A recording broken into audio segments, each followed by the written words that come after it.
저는 볼리비아 목장을 섬기고 있는 문은정입니다. 오늘 여러분들과 나누고자 하는 말씀은 사무엘하 24장 19절과 24절에서 25절까지 말씀입니다. 제가 말씀을 봉독하도록 하겠습니다. 19절입니다. 다윗이 여호와께서 명령하신 바 가세 말대로 올라가니라. 24절입니다. 왕이 아라우나에게 이르되 그렇지 아니하다. 내가 값을 주고 내게서 살이라. 값 없이는 내 하나님 여호와께 번제를 드리지 아니하리라 하고 다윗이 은 50세겔로 타작마당과 소를 사고 그곳에서 여호와를 위하여 제단을 쌓고 번제와 화목제를 드렸더니 이에 여호와께서 그 땅을 위한 기도를 들으심에 이스라엘에게 내리는 재앙이 그쳤더라. 아멘. 오늘 말씀은 사무엘하 마지막 장인 24장을 통하여 하나님 앞에 범죄한 다윗이 어떻게 행동을 하고 어떠한 모습으로 하나님을 예배하는지 함께 보며 나누기를 원합니다. 본문의 배경은 다윗 왕이 하나님의 은혜로 많은 전쟁에 승리하고 또 전성기를 누리고 있을 때 사단의 충동에 의해 이스라엘을 계수한 내용입니다. 다윗 왕은 하나님의 도우심과 지키심으로 동일 이스라엘을 다스렸으며 그에게는 목숨을 걸고 싸워준 많은 용사들과 백성들이 그를 따랐기에 어느 누구도 대적할 수 없는 막강한 힘을 가진 왕이었습니다. 그러나 다윗 왕은 사탄의 유혹에 자신의 성공 척도를 알아보기 위한 방법으로 단에서부터 브엘세바까지 이스라엘의 인구조사를 하라는 명령을 내리게 됩니다.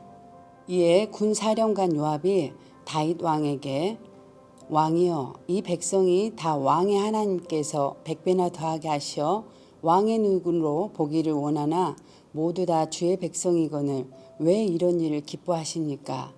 하고 묻습니다. 허나 다윗은 아랑곳하지 않고 그들을 재촉하게 됩니다. 명령을 받은 사령관들과 요압은 단에서부터 브엘세바까지 이스라엘을 조사하였으나 요압은 왕을 마땅치 않게 여겨 레위와 베냐민을 계수하지 않는 상태로 보고하게 됩니다. 그 후 다윗은 이스라엘 인구조사로 인해 자신의 미련함이 하나님께 얼마나 큰 죄를 범하였으며 또 하나님이 악하게 여기심을 깨닫게 되면서 바로 죄를 고백하고 하나님의 은혜를 구하게 됩니다. 그러자 하나님께서는 선견자 갓을 보내시어 세 가지 재앙 중 하나를 다윗에게 택하게 하십니다. 첫 번째 재앙은 7년간의 기근이었고 두 번째는 원수에게 3개월간 쫓기는 것이었습니다. 그리고 세 번째는 사흘 동안 전염병이 도는 것이었는데 다윗은 사람의 손이 아닌 여호와의 손에 빠지기를 원한다며 세 번째 재앙을 선택합니다.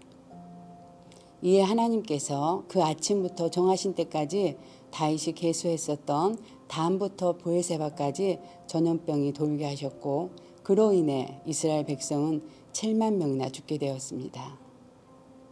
이때 하나님께서 마음을 돌이키사 아라우나의 타작마당 곁에 서 있는 천사에게 그의 손을 멈추게 하십니다.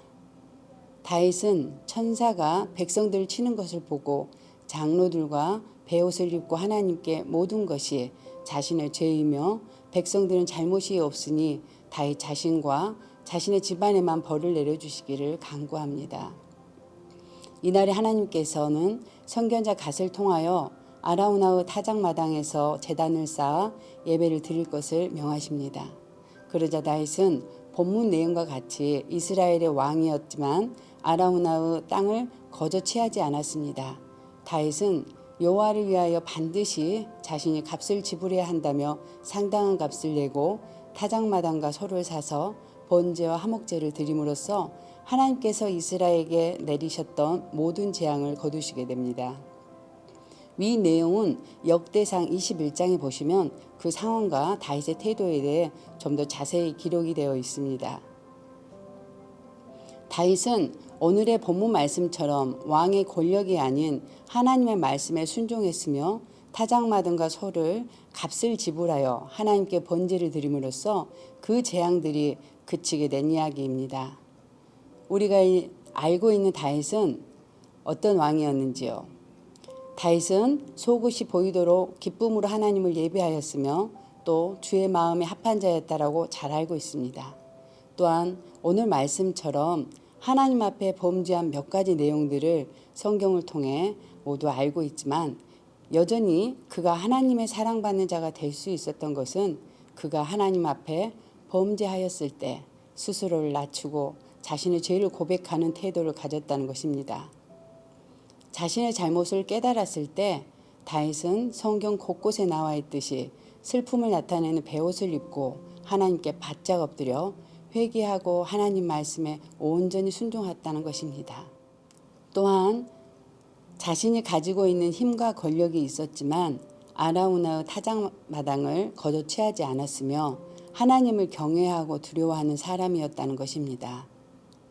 그가 비록 이스라엘의 왕이었지만 하나님 앞에서는 자신의 왕복을 벗고 베옷을 입은 한 지체였으며 스스로가 연약하고 죄인임을 고백하는 순전한 사람이었습니다. 그도 우리와 같은 하나님의 자녀였고 여전히 죄 가운데 살아가는 인간이었기에 비록 시대와 상황은 다르지만 우리의 삶 속에 하나님 앞에 범죄했을 때 과연 우리는 어떠한 모습인지 생각해 보게 되었습니다. 우리는 세상을 살아가면서 스스로가 자랑스러울 때가 있을 것입니다. 그럴 때는 그 성과를 확인하고 싶고 스스로에게 좋은 점수를 주려 합니다.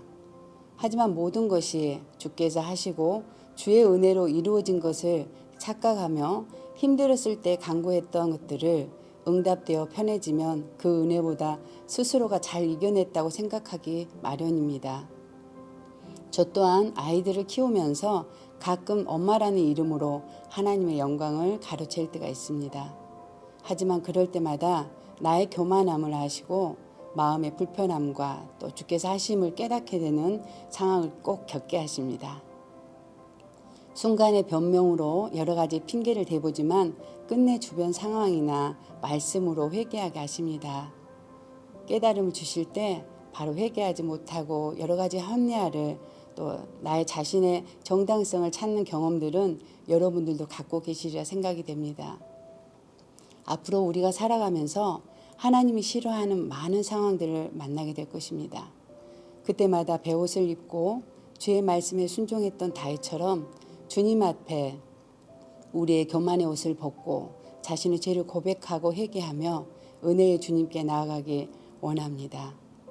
우리 자신을 낮추고 주님 앞에 바짝 엎드려 정당한 값을 지불하여 우리 자신을 드리는 하나님 앞에 온전한 예배자의 삶을 살아가는 우리 모두가 되기를 소망해 봅니다. 다 함께 기도하시겠습니다. 사랑의 아버지 하나님 감사합니다. 이 아침에도 주의 말씀으로 하루를 시작하게 하시고 주시는 말씀으로 우리의 삶을 지키게 하시니 감사합니다. 오늘 말씀에 다윗 왕이 하나님이 악하게 여기셨던 이스라엘 인구조사로 인해 하나님께서 재앙을 내리셨습니다. 하지만 다윗은 스스로를 낮추고 하나님 앞에 죄를 고백하고 순종함으로 백성과 자신을 하나님의 손에서 구했습니다. 그와 같이 저희가 미련하여 주님 앞에 죄를 범하였을 때 사랑과 긍휼함을 베푸시는 주님께서 우리를 순복케 하시고 앞으로 나아갈 수 있도록 도와주시옵소서. 사랑의 하나님, 저희는 너무 연약하여 세상의 유혹과 욕심에 쉽게 마음을 움직일 때가 많이 있습니다. 하지만 주님께서 늘 주의 강한 손으로 우리를 붙잡아 주셔서 흔들릴지언정 아주 넘어지지 않도록 늘 말씀하여 주시고 기도할 수 있는 힘을 더하여 주시옵소서. 오늘도 저희는 세상으로 나아갑니다. 이 때와 같은 세상이 목자이신 예수님의 음성을 들으며 날마다 승리할 수 있도록 도와주시옵소서. 그리하실 것을 믿으며 언제나 우리 안에 거하시며 주님 안에 우리를 품으시는 우리 주 예수 그리스도의 이름으로 기도드립니다. 아멘.